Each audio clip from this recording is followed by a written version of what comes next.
Who would have thought exactly what it would take to bring me back to YouTube after almost 4 months was the no accountability, ashamed of nothing crowd losing their mind over one of the very few legitimate mental health disorders that's actually worth causing any kind of stir, that's actually worth defending over. As we had the BAFTAs very recently, where one poor journalist suffering from Tourette's decided that the perfect time to tick was right as soon as two black men walked up on stage, where he gave out a chorus of the #1 naughty word in the world to everyone's dismay and some people's laughter, which is causing a certain crowd of people on Twitter to lose their minds, being those who are offended by everything and ashamed of nothing. You have people like Grace Randolph and Jamie Foxx out there throwing absolute tantrums over this poor journalist who was there because he had his own documentary awarding him, talking about him. He was there to represent Tourette's, and Tourette's was on the docket. Everybody knew there was a man with severe Tourette's.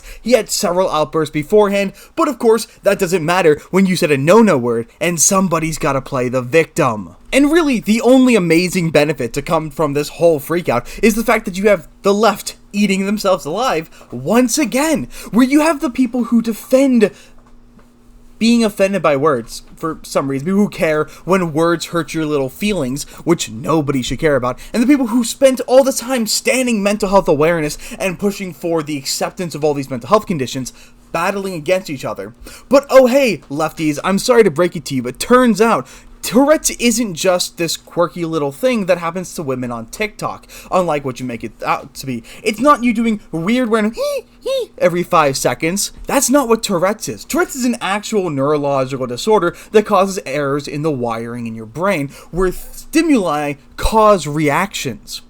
Now, I don't really talk about it because, fun fact, talking about tics actually makes ticking worse, but I have a tic disorder of my own. My face is filled with tics. If you watch me on Rogues Gallery, on Touchgrass, or any of the other million podcasts I do with my friends, you'll notice occasionally my eyes do weird things, or my mouth does weird things, or I'm constantly wiggling my ears when I'm not talking. Somehow talking distracts me long enough not to tic, but I've got all these different facial tics, so I kind of know what I'm talking about. In fact, one of my favorite tics to deal with is when I'm driving. I've got this weird thing with my eyes where one of them closes, and the other one does stuff that makes it hard to see, but only when I'm driving. And that's the important thing.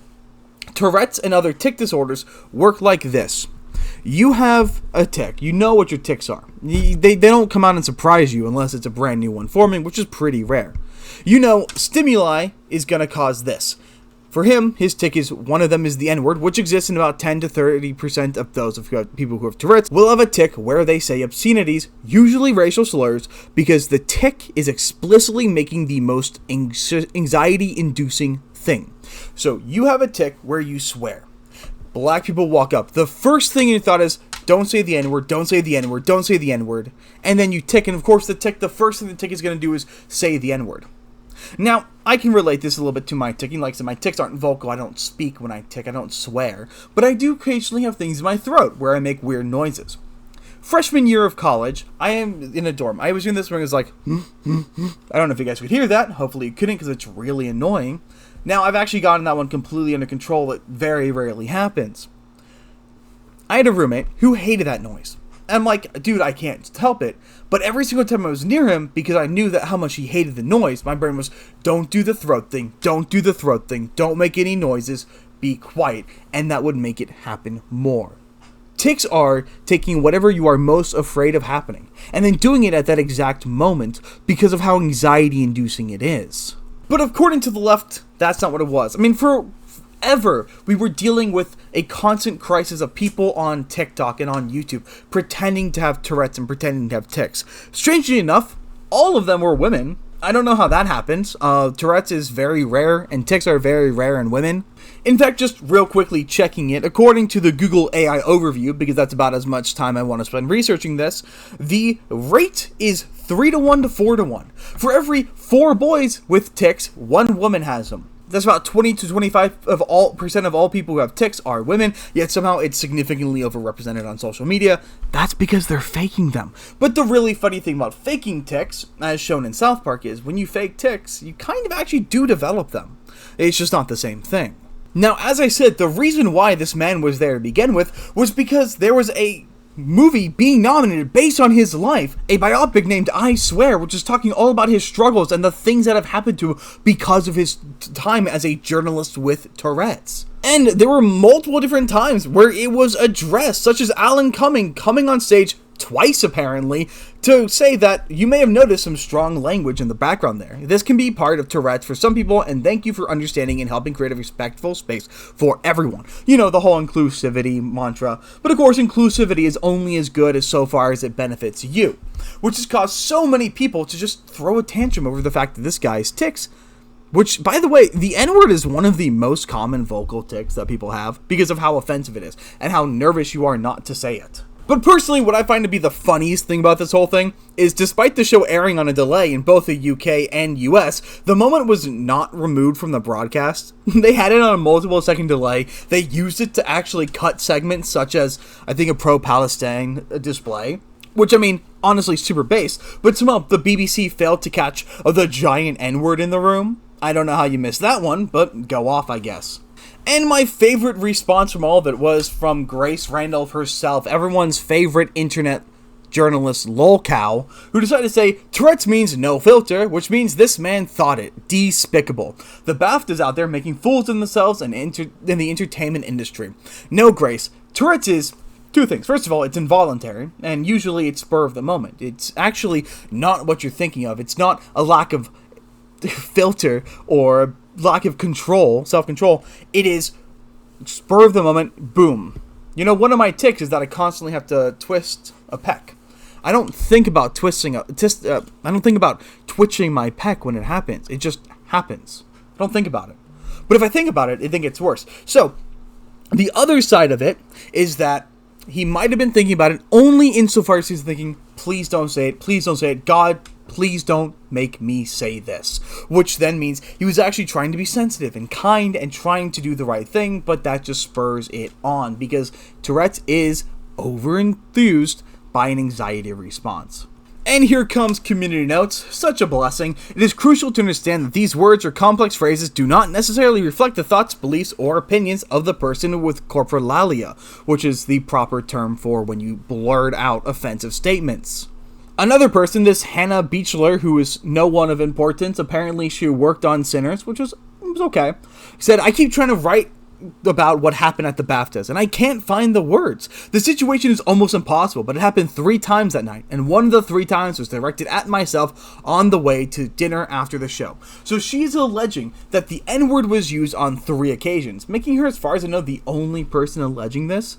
So as far as I can tell, she's just making up instances of the slur being said, which honestly is more hilarious than it happening at all. And a 3rd time at a black woman. I understand and deeply know why this is an impossible situation. I know we must handle this with grace and continue to push through, but what made the situation worse was the throwaway apology of if you were offended. Because that's not a throwaway apology, that's what it should be. It should be if you're offended, because this isn't something you should be offended by. Let alone the fact that you shouldn't be offended by words. Words should not upset you. Words should not upset anybody.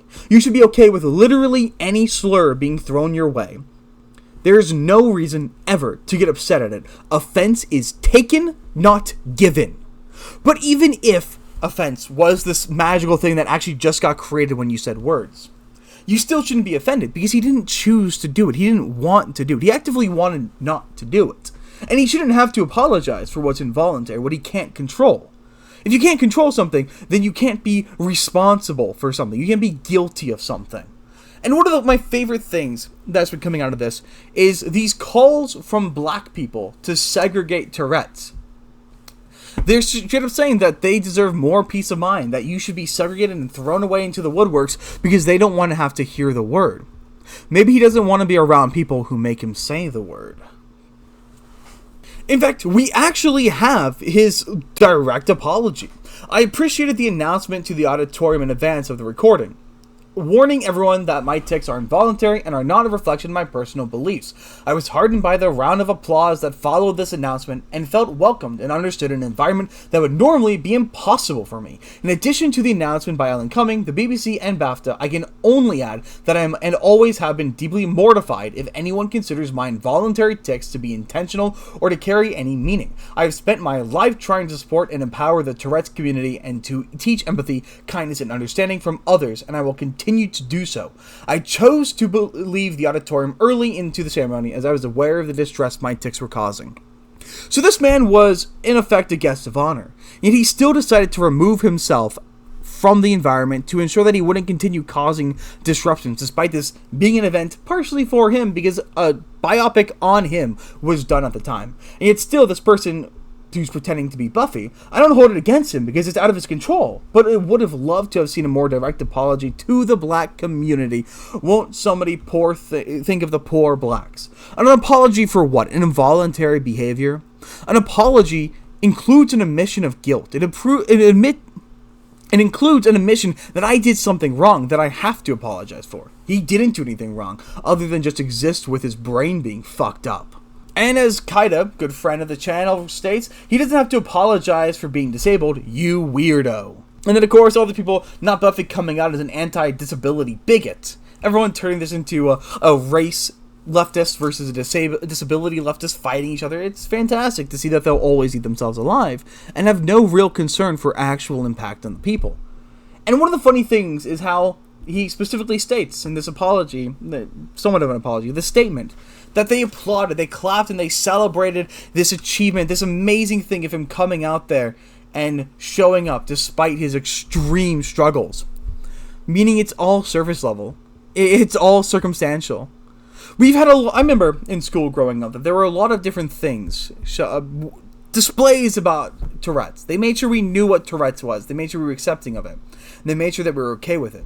I remember at a choir concert one year, I think it was in 7th grade, and there was a kid with Tourette's front row of the thing, and they had him come up and do a little display. It was quite nice. I remember being very nice.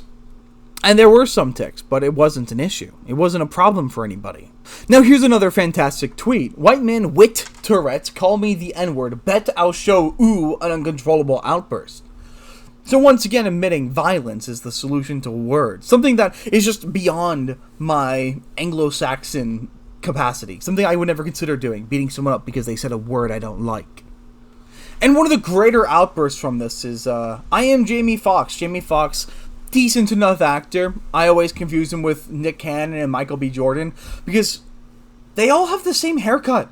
Why do they insist on having the same haircut and same facial structure? It's not because of the skin color. But he's out here throwing a tantrum. Out of all the words you could have said Tourette's makes you say that?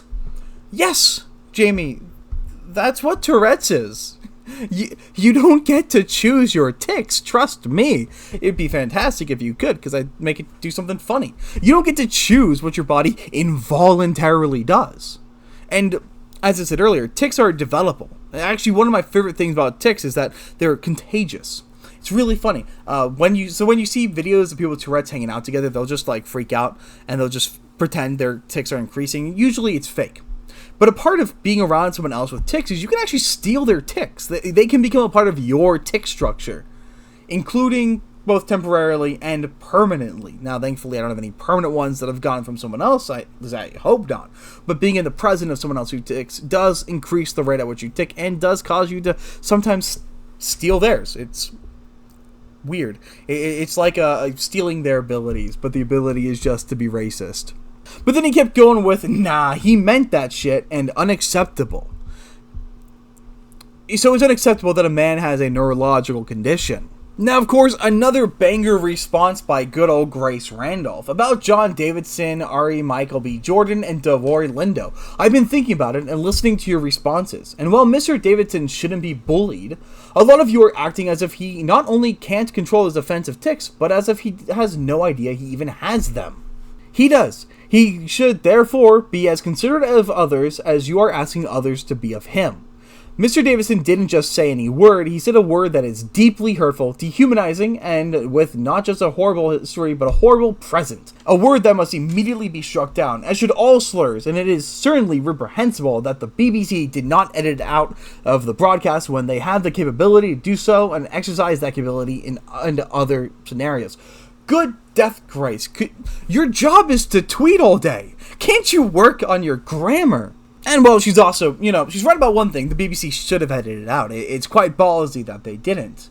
But the word does not have a horrible present, and all slurs should not be struck down. Rather, your offense and your reaction to slurs is what should be struck down, wiped away from your mind. You should pay them no mind, because it is a form of self-enslavement to be concerned with what other people have to say.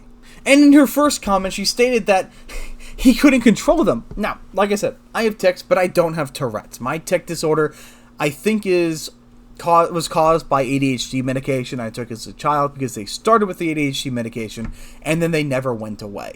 So that's where my tics come from. They're a little bit different. I have exterminated some of my tics through extreme focus and control. The more distressing ones that cause me physical bodily harm, such as that noise I made earlier in my throat, I eliminated some of them. But I can't get rid of all of them, and when I get rid of one, a new one generally pops up. So, no, Grace, people with Tourette's generally can't control their tics. At least, the research we have right now indicates that it's not possible. Maybe you can. Maybe I'll work on that. And him being considerate of others was ensuring that they knew there was a man with Tourette's in the audience. That's what the BAFTA did. That was called being considerate of others. If they weren't being considerate, you would never have known he had Tourette's and was in the audience. And to that we get the beautiful response from Nerdrotic. You are fucking retarded. Nothing sums it up better. Thank you so much, Gary.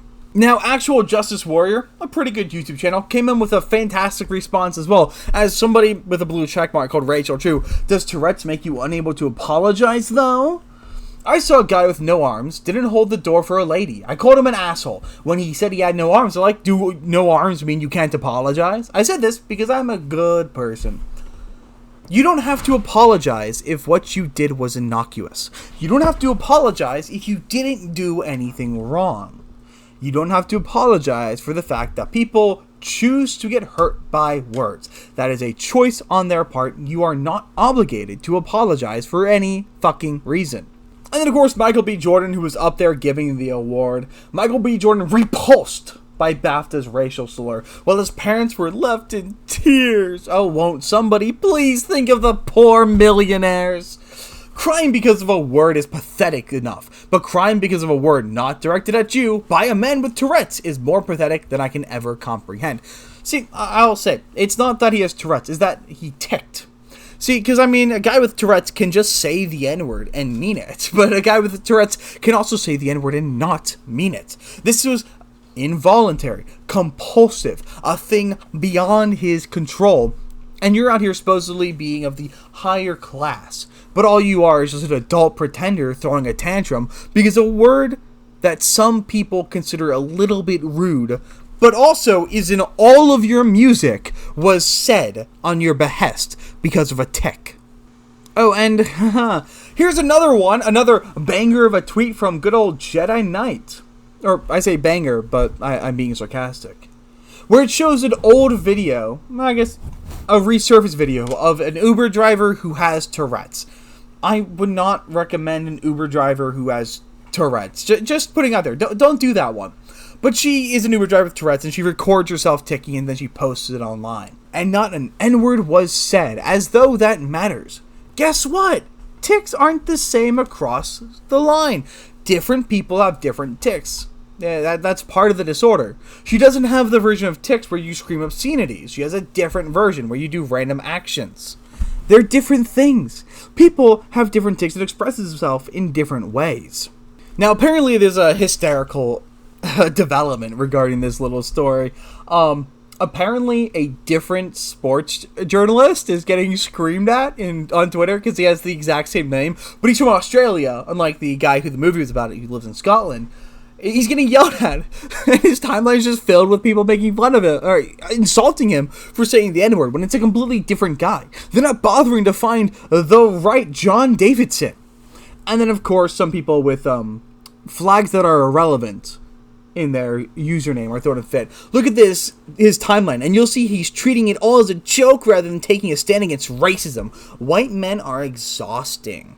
No, white men are not. It's quite the opposite. What's exhausting is people throwing a tantrum over a word said involuntarily. But I think this is a good tweet to leave it on. Truly the cherry on top. The hypocrisy of the film world, and really just the ivory tower in general. They celebrate a film portraying a man living with Tourette's, but when his real-life Tourette's inconveniences their glitzy evening, he's made to feel so terrible that he feels like he has to leave early. We have people out there advocating for him to be separated from society, to be cornered off in a small room to make everyone else comfortable. Now, normally, I'm perfectly okay with taking those who make others uncomfortable and getting rid of them. That's what a society is for. Society should only be the good people. But not the people with, neurological conditions that make them say funny words. I'm more thinking about the people who make others uncomfortable by blaring loud music and stabbing them on subway stations.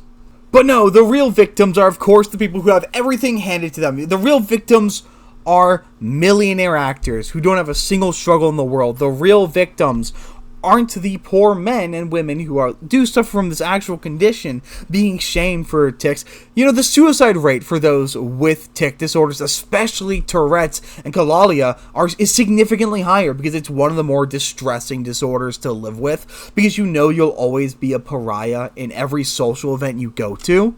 But what would the left be if not for hypocritical? Of course, they're going to target a poor guy who he's being celebrated. That's his night. The BAFTAs were his night to celebrate his biopic about this man who has been beaten up before because of his tic disorder, who screamed "fuck the Queen" in her face as she handed him an award. This is a man who lived a relatively challenging life because of a neurological condition. And really, once again, this goes right back into the hierarchy of discrimination, where the most important people are, once again, black people, and you got women, and you got you got black people, trans, women, and then disabilities. Disabilities end at being important the moment they inconvenience you, which is kind of the opposite of the point of the disability movement. Like, the whole point is disabilities exist and they do bother you, and it's up to you to be better than to have an issue with it. Once again, proving that it's nothing more than a bumper sticker slogan that they'll revert on, go back on, and swear away the moment it comes back to bite them. But that's pretty much all I've got. I know it's been 4 months since I uploaded. I made the horrific mistake of getting a full-time job. And what's nice, it actually does involve me working with a lot of disabled people. Now, none of my clients have Tourette's, which is fantastic. But I'm in the, 30% of the population who's actually using their degree to do their job. So that's fantastic. So hopefully I'll continue to be uploading videos in the future. But when you work weird hours and you go around meeting people at their homes, I'll find time to do this. Hopefully. Because I do legitimately enjoy doing this, and I hope you've enjoyed another episode of The World Doesn't Get Fucking Better, It Just Maintains the Same. And hopefully we'll have something to actually report on that's good. But until the next time, remember, these people, offended by everything, ashamed of nothing, and they will make your life hell just for the crime of existing. Till next time, see you guys later.